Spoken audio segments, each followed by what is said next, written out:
So you want to protect your Amazon brand from hijackers? I'm going to show you exactly how to do that in today's video. I'm Josh Hackett, CEO and founder of EHP Consulting Group.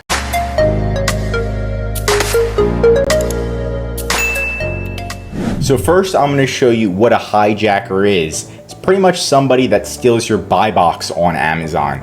Let's look at Stanley right now. If you look at a Stanley product and you see right now they're winning the buy box, this is Stanley. But there's other sellers down here, and if they reduce their price low enough, they're going to win the buy box and steal all of your sales.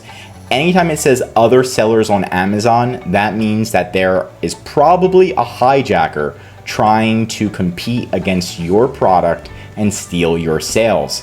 If you built this listing up, this one has 30,000 reviews. Imagine building this listing up just for somebody else to steal all of your sales because they're selling it for a penny lower than you.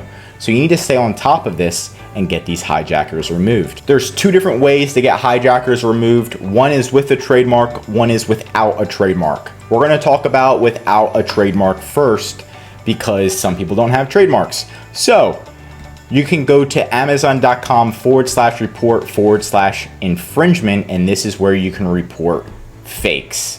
Will this work?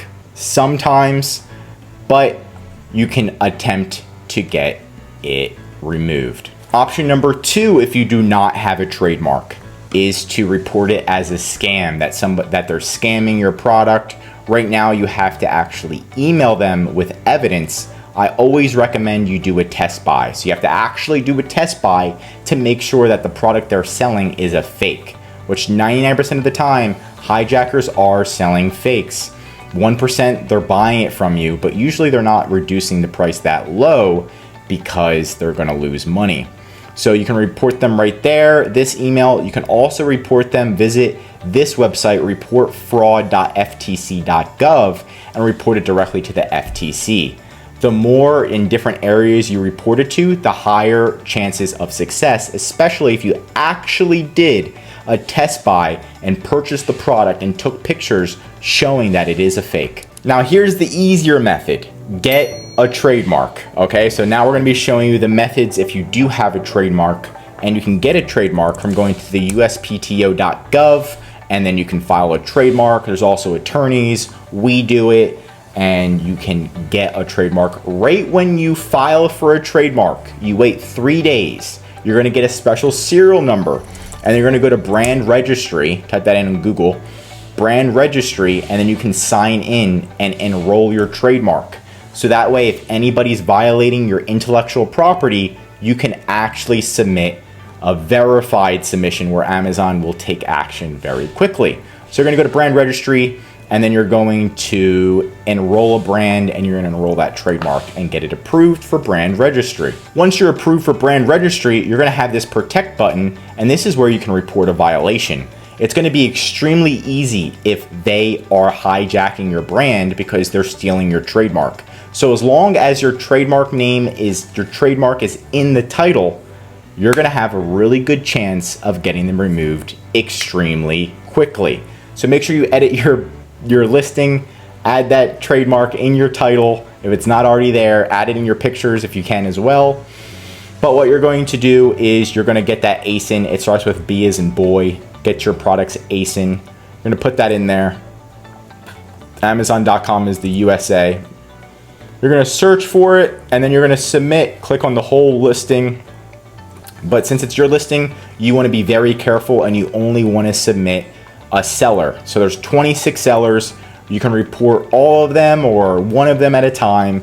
But if you just do one of them, make sure you don't report yourself, and make sure you don't report the entire listing. This is why we're only reporting the sellers. So the whole listing, I don't accidentally remove my entire listing.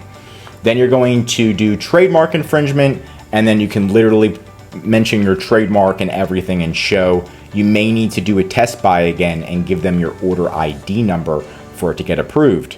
If they're stealing, you can also, if trademark doesn't work, you can do copyright infringement, and if you have a website, you reference your website and show, hey, they're using the same images as my website, here's my website link, and then they'll get it removed for copyright infringement.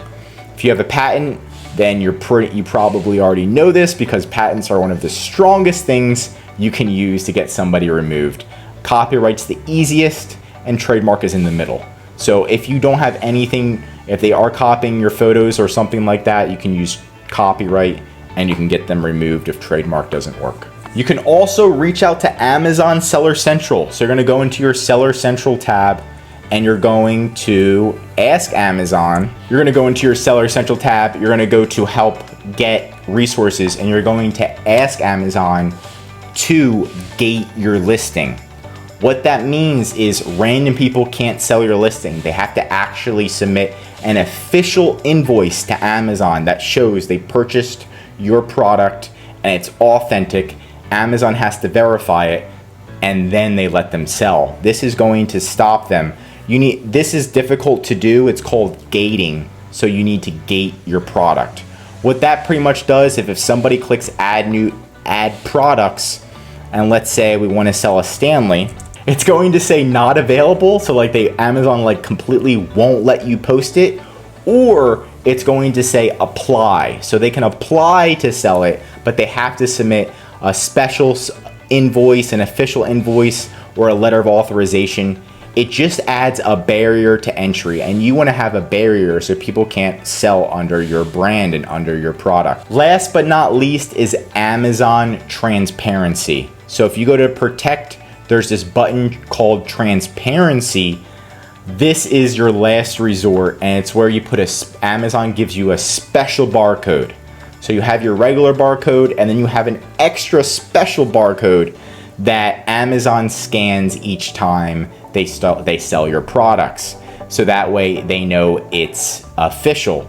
Only you can get these codes. So pretty much it has a special code. If somebody sends an inventory and doesn't have that code, Amazon doesn't allow them to sell it. It's a little bit of a pain for you because you have to add an extra code on each packaging, but it does make a difference and it does stop counterfeits. And that's it for today's video. I hope that you learned something new regarding removing hijackers from your listing. If you did, please do drop a like, because it takes me a lot of time to make these videos. And if you're an Amazon seller, drop a subscribe, because we're coming out with a lot of videos on infringement, SEO, advertising, and even international expansion that's going to help you succeed on Amazon. I'm Josh Hackett, CEO of EHP Consulting Group. Talk to you soon.